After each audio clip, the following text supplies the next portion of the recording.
Good afternoon, good evening, and good morning from wherever you are, and welcome to our trailer reaction to Rebel Moon, the Scargiver. Apparently, this was at the end credits of the first film, and it completely flew by me because as soon as the credits rolled, I turned that pile of rubbish off because I was so done and so bored. That being said, we are gluttons for punishment here, as well as Christmas food because we've just stuffed our faces. Oh yeah. And so we're going to watch the trailer that just came out for the second part of Rebel Moon, the Scargiver. Press play. Ooh. There's Chappie. Ah, right there, Chappie. Their nightmares us fighting together to defend something we love. Now, slow mo. Mm-hmm. Oh no. You must know you cannot win.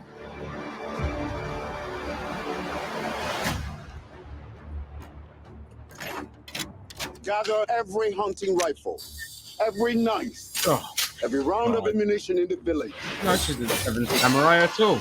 Yeah, exactly. Yeah. That's impressive.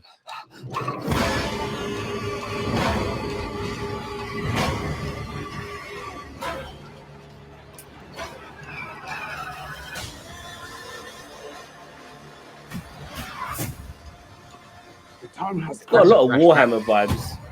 Yeah. All of these are Got flashbacks, a lot of yeah. Warhammer. Show them no mercy.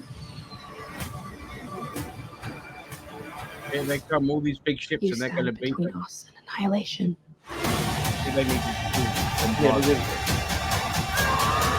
they are the Empire. You think that fucking platoon they brought down is all they got? But, Yeah. Some of that beat them.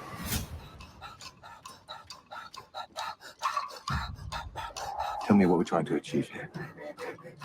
The same thing as the last time we met. I kill you.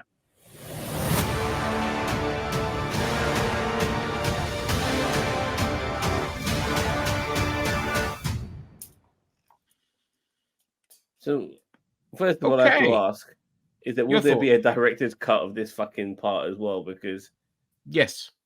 okay, so we're talking about 8 hours worth of television here, which could have easily been split up into a series if you think about it. If they kept it Yeah. R-rated. This could have easily been a series, and it could have been R-rated. Netflix are the ones that wanted this to be PG-13 because they wanted a limited cinema release as well. But the problem is the idiot Snyder has shot this as an R-rated film, and you could tell, like obviously you could tell by watching the first one, and so this one is also going to have a director's cut down the line. So either way, this trailer doesn't say much. It just it's just derivative of other films. You got your Warhammer vibes. You got your bloody Chronicles of Riddick as well. That's what I got a lot of vibes from this. Yep. Seven Samurai massively as well. Gather all your weapons and all this kind of Three stuff. fucking amigos, mate. You know what I mean? Yeah, which is also three basically amigos. the Magnificent Seven minus 4. You know, but Yeah. regardless, you know, it's nothing we definitely haven't seen before, and the vibe. Like when I did my review of this movie on TikTok, because we're on TikTok as well, just so you know, also called NerdTube. Subscribe. My issue with this with the first movie was that, okay, fine, Zack Snyder, you want to make a space opera, but don't copy fucking Star Wars. I know you want to be like Star Wars, but don't copy the story of Star Wars, like especially New Hope and all of that shit. Like, at least come up with an original concept. What you've come up with is fucking been there, done it, worn the goddamn t-shirt. This story is so fucking familiar that I'm not impressed whatsoever. Yes, I didn't hate the film as much as a lot of people did. You know, that's boring, but because you got good actors, but still, like, this is treaded ground. You know, the second movie, like, hopefully we'll get some more character development. I think we're going to get a lot more character development in the second film. You know, with the villagers all learning and shit like that, we're going to get to know some of these other recruits who've come into the frame, who we didn't get to know in the first movie. All of that shit. but still, the concept as a whole is something that is so fucking familiar, and people are constantly comparing this shit with stuff that we've seen before. That I'm very upset with Snyder for not coming up with a more original type of story. Yeah, and again, like we said before, if you're gonna if you're gonna steal other people's ideas, at least make it good, because then you'll be forgiven for it. Yeah. Because there's always the adage of, look, I've got no issue with people taking from ideas from other things, because it's something that they see that they like and they want to put their own twist on it. Absolutely fine. Like I've said before, Seth MacFarlane did it as a huge Star Trek fanboy. He did the Orville. It's a blatant rip-off, but it's really well made, so it can be forgiven. But the problem is, again, the execution here is just goddamn awful. And the only slight disagreement I have with you is that I don't think we're going to get character development in this. We got none of it in the first one. I don't think we're going to get in the second one. I think it's going to be like snippet, rush to the next bit, rush to the next bit, rush to the next bit, get to some big goddamn war that's slow motion, and characters are going to die that we don't really care about. And, that robot is definitely going to bloody die. Well, you could tell. The reason why I disagree with you on this is that from what we got in the trailer, it looks like a lot of it's going to be based on that Tatooine planet.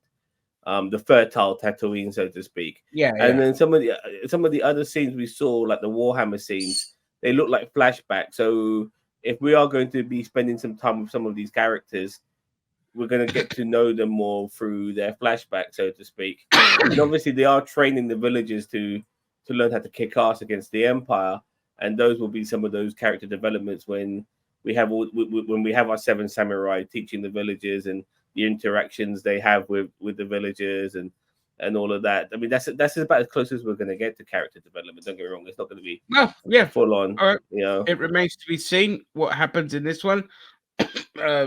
allegedly, like Snyder wants to do a third part as well, but it all depends on how it well depends this does, on the watching hours that this gets on Netflix. If this gets a lot of good watching hours on it, Netflix might still green light it despite the critic reviews, because it's critic reviews are irrelevant. That's why Adam Sandler is allowed to constantly make films on Netflix, because he consistently gets lots and lots of views, like lots of hours. That's how they measure it.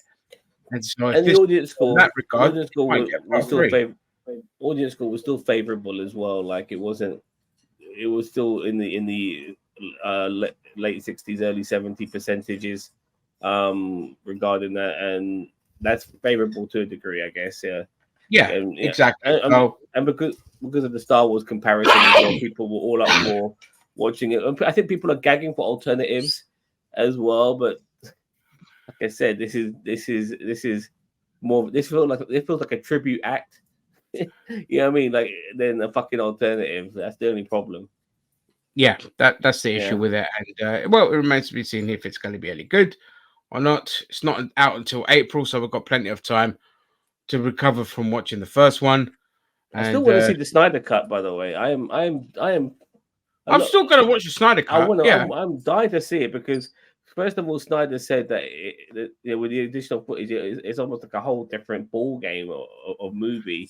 So I can see where he's coming from, because the Snyder cut to Joss Whedon's Avengers, it was fucking different. You know what I mean? It really was. It felt like it was different better than the Whedon version, not by much. Yeah, definitely. But usually when you think of director's cuts and alternatives, you do think maybe an added scene here or there or whatever. I mean, it felt like a whole different fucking film. Pretty much. There was only a couple of scenes here or there which were similar. Yeah, I get it. I want to keep this video short, dude. I don't want to go off on tangents. Oh yeah, I'm sorry. Keep it 10 minutes. So yeah, I mean, but the problem, my only issue with that is, it will be fixed later. What is it, like fucking patch 2.0 every time with the Snyder? But again, an R-rated, science fiction action movie is right up my fucking alley. And so if we get some of those other scenes that we saw before, without the PG fucking gloss, I'm all for it. Yep, exactly. R-rated should have been the first choice anyway. And on that note, love you, leave you. Not really excited for this, but remains to be seen. Bye.